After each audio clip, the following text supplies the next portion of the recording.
Hi, and welcome to another episode of Reformed Devotionals Daily, bringing the timeless truths of Scripture into the everyday lives of believers. What does grace smell like? Exodus 30, verses 22 to 33. The Lord said to Moses, "Take the finest spices, of liquid myrrh 500 shekels, and of sweet-smelling cinnamon half as much, that is 250, and 250 of aromatic cane, and 500 of cassia, according to the shekel of the sanctuary, and a hin of olive oil. And you shall make of these a sacred anointing oil, blended as by the perfumer. It shall be a holy anointing oil. With it you shall anoint the tent of meeting and the ark of the testimony, and the table and all its utensils, and the lampstand and all its utensils, and the altar of incense, and the altar of burnt offering, with all its utensils, and the basin and its stand, and you shall consecrate them, that they may be most holy. Whatever touches them will become holy. You shall anoint Aaron and his sons, and consecrate them, that they may serve me as priests.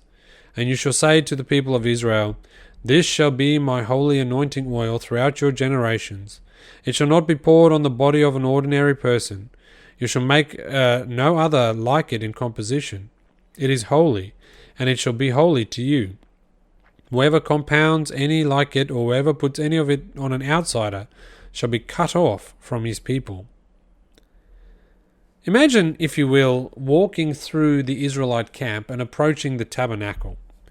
Long before you would have seen the bronze altar or the linen curtains or any of the things of the tabernacle, you would actually smell the tabernacle. There would be this rich, heavy scent of liquid myrrh and sweet cinnamon and cassia blending with olive oil, and I imagine that it would fill the desert air. It would have been a completely unique and unmistakable fragrance. So God commanded Moses to create this very specific anointing oil in order to set things apart. Now, when the oil was poured on the ordinary wooden tables and the bronze basins and on the human priests that would serve in the tabernacle, these things ceased to be ordinary.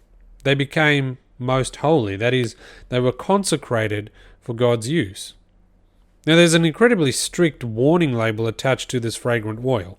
No one was allowed to copy the recipe for their own personal use.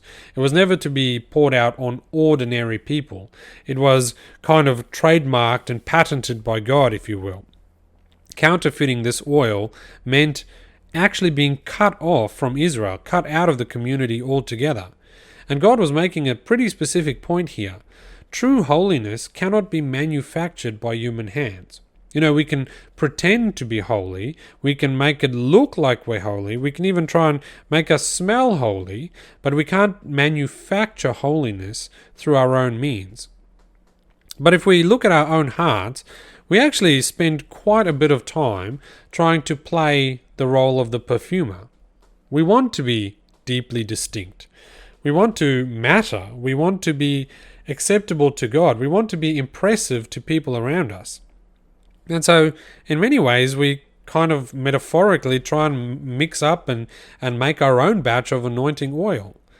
We blend our good behavior and crush in our theological, knowledge, and mix in our career success, and and we blend in 250 shekels of liquid social media feeds, and we hope that this will create a fragrance that proves that we are special, that we are worthy of love.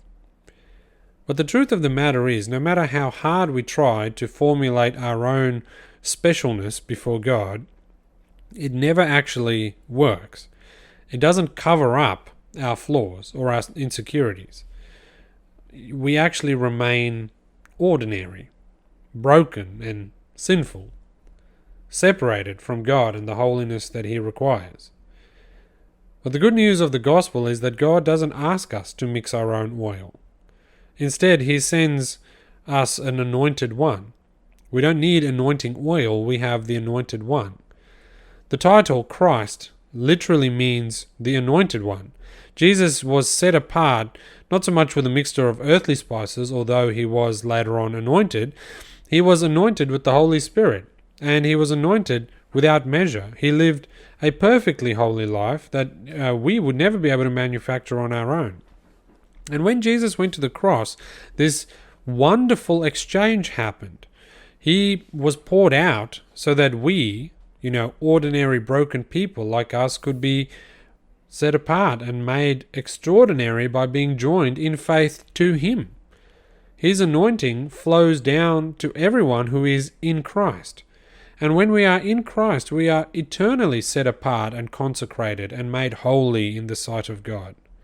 So we don't need to pad our spiritual resume. We don't need to fake the fragrance of holiness before God.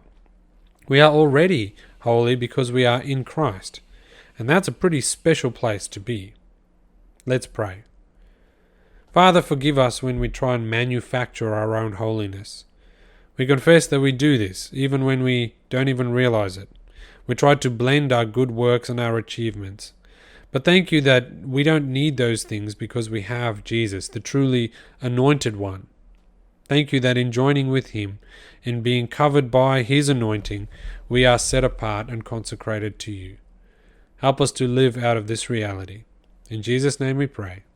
Amen. That's it for today's devotion. If you have found this helpful, please like, subscribe, and share this episode. It really helps others find us. And please join us again next time as we continue to explore the timeless truths of Scripture together. Blessings until then.